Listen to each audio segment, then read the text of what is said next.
Let me try to start by a story, or perhaps by a joke that I once heard from no other than Father Professor Marcel de Bois, who is a Roman Catholic monk in Jerusalem, but was also the head of the Department of Philosophy at the Hebrew University. And he told us the story about a young Israeli couple who went for the first time abroad with their little child. When they arrived in Paris, the child was looking around and he asked, "Who are all these people?" And the father told him, "These are non-Jews, these are Gentiles." A few days later, they arrived in London. The same question, the same answer, "These are non-Jews." A week later, in Amsterdam, "Who are all these people?" "These are Gentiles." So eventually the child said, "I feel pity for the Gentiles. They are dispersed all over the world." I assume that Marcel de Bois wanted to be a little cynical regarding our provincial nature in Israel, but on the other hand, it symbolizes the change or the transformation which has taken place within the Jewish mind, or at least the Israeli mind, after the success of Zionism and the establishment of Israel, of the State of Israel. But I'm going to speak about the consciousness of exile and the period of exile when no Jew could say that the non-Jews are dispersed all over the world. And I would like to analyze and describe the dual nature of the attitude of the Jewish people towards the Holy Land, or the land of Israel, throughout the ages, and in particular in exile. We have to realize that this tension is inherent in the very concept of this land, on the one hand, as the Holy Land for the Jews, but on the other hand, as the homeland. There is some sort of a contradiction between homeland and Holy Land, between home and holy. At home, I am supposed to untie myself, to have some intimate feelings, very informal. In front of the holy, I am supposed to be very formal, to retreat, to withdraw. Now, usually, when you think about other cultures, and in most cases about other religions, you have the holy mountain, or at least the holy city, but not the holy land. For instance, if you are a Muslim, you go to Mecca, to the holy city, for 1 week, then you really behave properly. When you go back home, you behave regularly. Also in the Hebrew Bible, you hear about the holy mountain, once in Isaiah about Yerushalayim, Yireh Kodesh, Jerusalem, the holy city, but you don't read in the Hebrew Bible about the Holy Land. But it seems that since the 2nd century, and in particular in the Mishnah, you read about the Holy Land. And if it's a Holy Land, so it's not one spot, one mountain, one city, but everything around you is supposed to be holy, almost taboo. And the holy is always demanding and sometimes threatening, but it's supposed also to be your home, your homeland, Moledet. We know about some ancient Jewish sects who wouldn't use Jerusalem for biological needs. We read the same in Al-Ghazali in the 12th century regarding Muslims and Mecca. But here it's the whole land which is supposed to be sacred, but on the other hand, you are supposed to handle realistic and concrete and actual life in it. So this is the first aspect of the inner tension, which is inherent beyond time and situation. But once we think about the situation of the Jews in exile, namely most of Jewish history, it becomes much more intensified and it is sharpened because of the distance of exile. Let me use an example. Let's imagine that I am going into exile, and perhaps I'm in prison, and I'm separated by force from my beloved wife for 15 years. And I'm still faithful and loyal to her. And every night and every day, I'm thinking about her and dreaming about my future returning. And now, after 15 years, I'm liberated. One option is that, yes, immediately I'll run to her. It happened in Zionism. But there is also a very logical opposite option. Namely that since all these years, because of all my dreams and because of my distance, she became so sublime and so much elevated that I'll be afraid to come and meet her and touch her. I'll be afraid of the realization. I'll be afraid of the profanation or the frustration. And if we take our example, not of the beloved wife, but of the beloved homeland, there is a possibility that a consciousness will be created according to which, to the ultimate place, I'll go only in the ultimate time. To the ultimate place, namely the Holy Land, I'll go collectively only in the ultimate time, namely in the future Messianic era.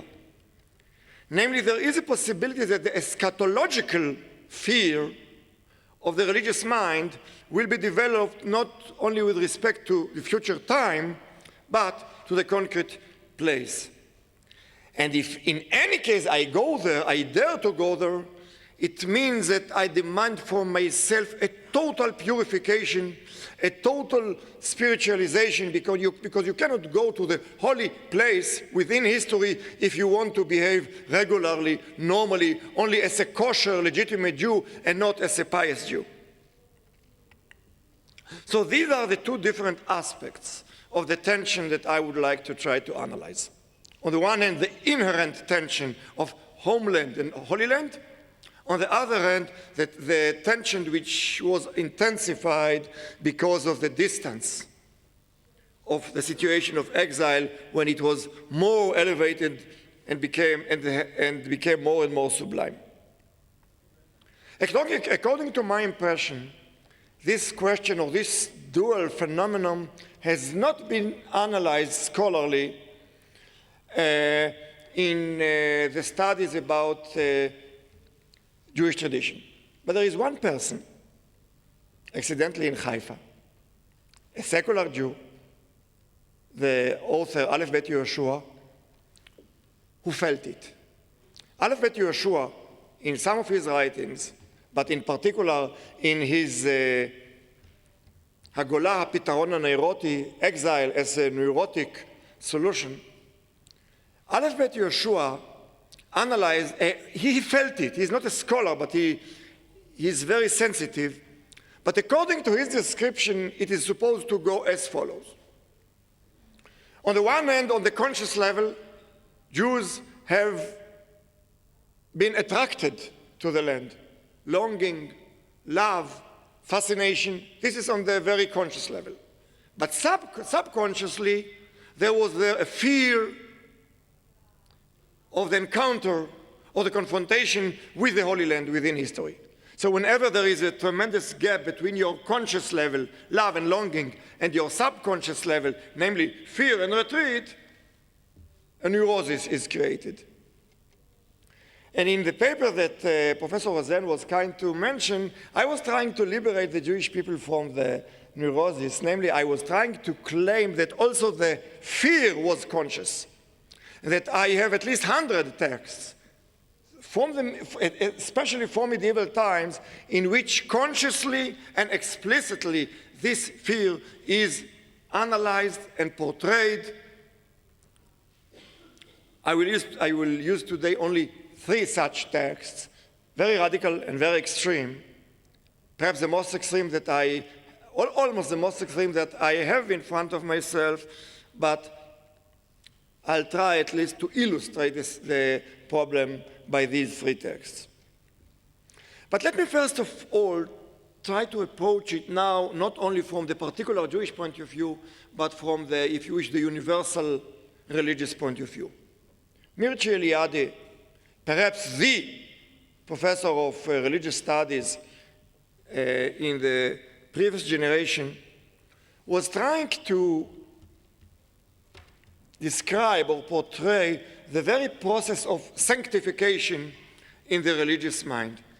He was used to speak especially about what we call primitive religions, namely ancient religions, but then he drew a conclusion also with respect to historical or, if you wish, later developed religions. According to Eliade, for the religious mind, before the process of sanctification of a certain place or certain time, the religious person is doomed to live in a chaos. Everything is amorphous.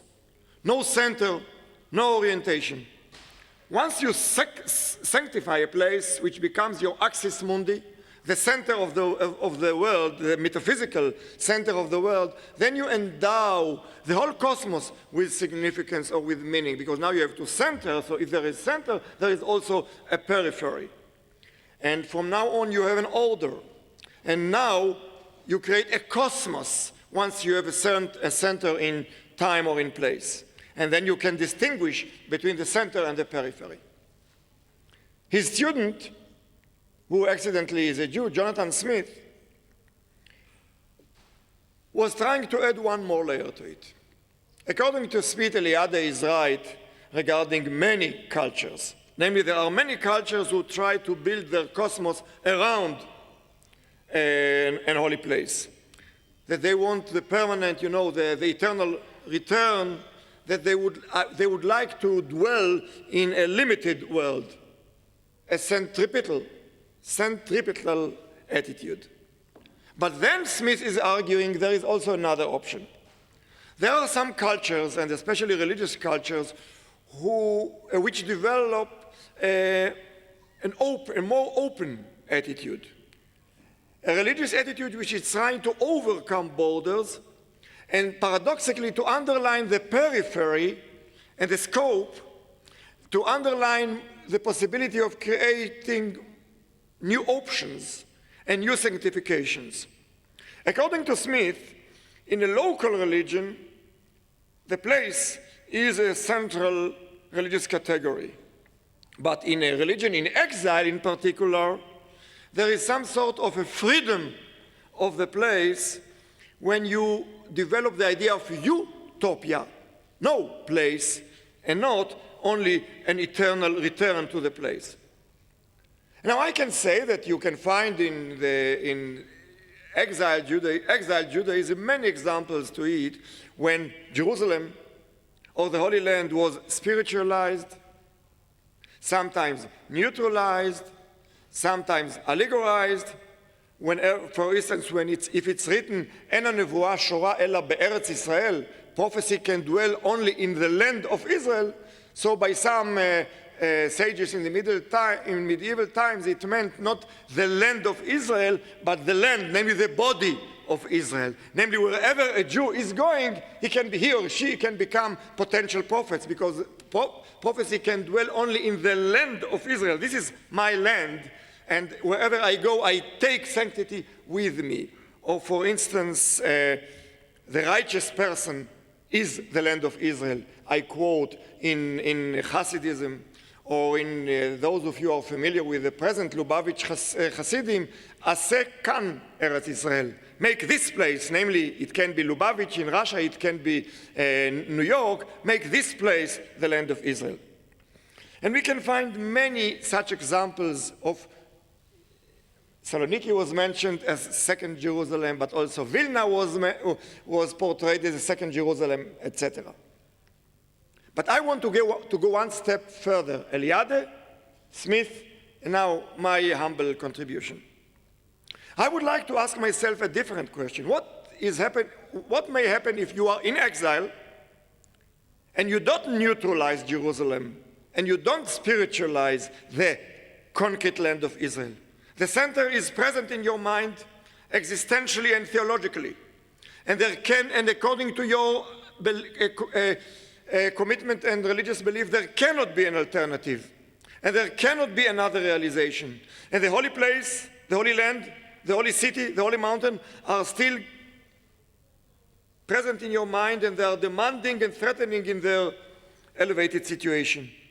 And moreover, the distance of exile and the destruction of the city of Jerusalem is adding it sometimes some sort of a demonic metaphysical aspect. This is your attitude. You are faithful. You are loyal. And suddenly, the land or going to the land has become an option. In most cases, in most of Jewish history, it was not an option for a collective immigration, collective aliyah. But let's assume that it happens. And it did happen in some generations in Judaism. So you can go there. Or paradoxically, you are within, you dwell there. But you feel that you are in a palace, not at home. Namely, what I am trying to say is that there is a religious consciousness which is the very opposite of that which was described by Eliade. According to Eliade, the given situation is that everything is profane and secular. Then you create an holy center. But there is another option. That since this cosmos was created by God, according to your belief, every place and every moment is holy. And it's very difficult to dwell in this cosmos, in this holy cosmos. So you are trying to, not to sanctify, but to secularize some places where you can really dwell and live regularly and normally. You don't sanctify the profane, but you limit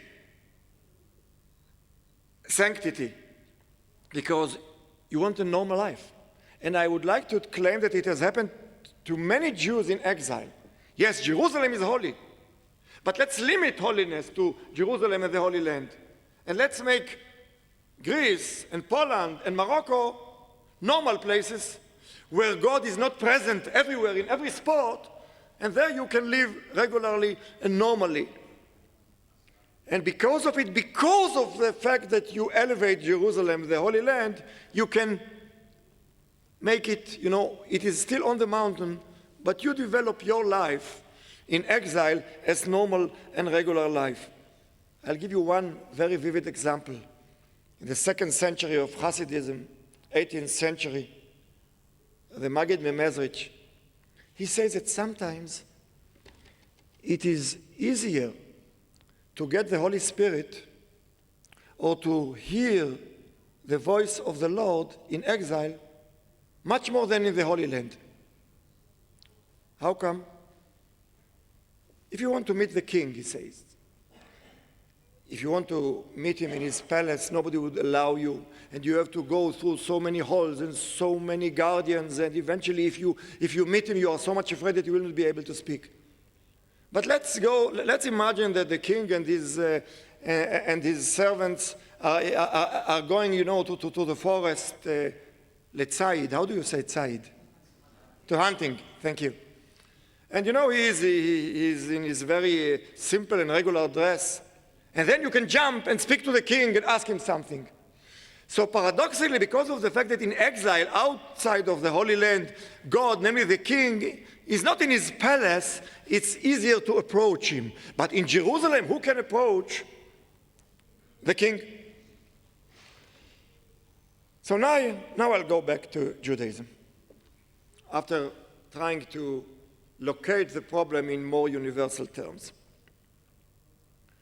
In Jewish tradition, there are 4 causes of attraction, of love, of longing towards the Holy Land and the Holy City.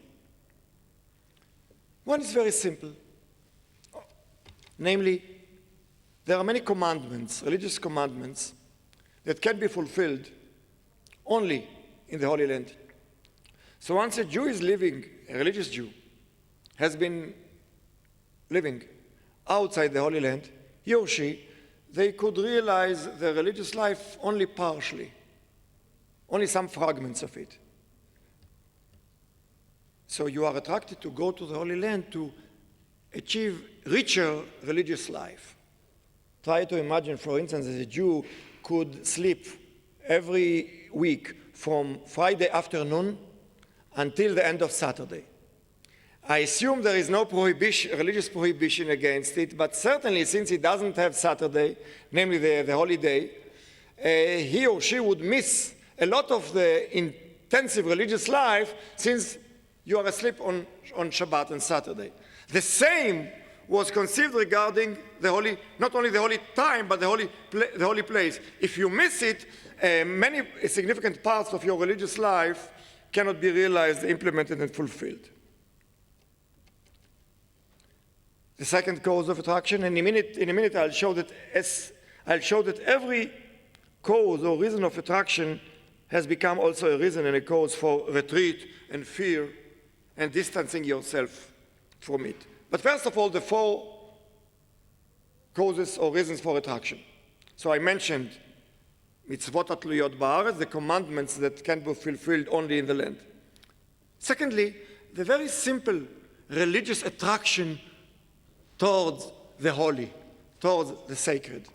Those of you who remember that immediately after 67, when Israel conquered all Jerusalem, many Jews wanted to live as close to the Temple Mount and the Wailing Wall as possible. So immediately the Jewish quarter was established very near to the Temple Mount, because these were religious Jews who wanted to come as close as possible to the sacred place. So, commandments and the feeling of holiness. Thirdly, the land of Israel, or the Holy Land in the Jewish mind, has not been portrayed only as a place for the individual realization, but also for the collective realization of the people, for a political realization of the people, for a historical religious realization of the people. And therefore, since whenever Jews were trying to dream about their collective realization, immediately the land of Israel has come into mind. Maimonides, the most political thinker in Jewish history, has made it very clear. Maimonides doesn't speak so much about the land of Israel independently. When does it happen that he is using all the classical texts, all the midrashim regarding the beauty of the land of Israel and regarding its advantages? In Hilchot Melachim, in his laws of kings, namely in his political, in his codification of Jewish politics, once he thinks about the Jewish politea, so immediately where is it going to take place? In Uganda? No, in the Holy Land. So now he is reminded about the Holy Land, so he would speak about the advantages and beauty of the Holy Land. So the Holy Land for him is a function of the political sovereignty of the Jewish people. So I mentioned three causes: commandments, rich life, the attraction towards the holy place, towards holiness, the collective realization, the national fulfillment of the people, and finally, something which cannot be rationalized, the emotions, the longings, the prayers, all the poems which were written about the Holy Land. Now, each of these four aspects has become also a cause of retreat and fear and withdrawal.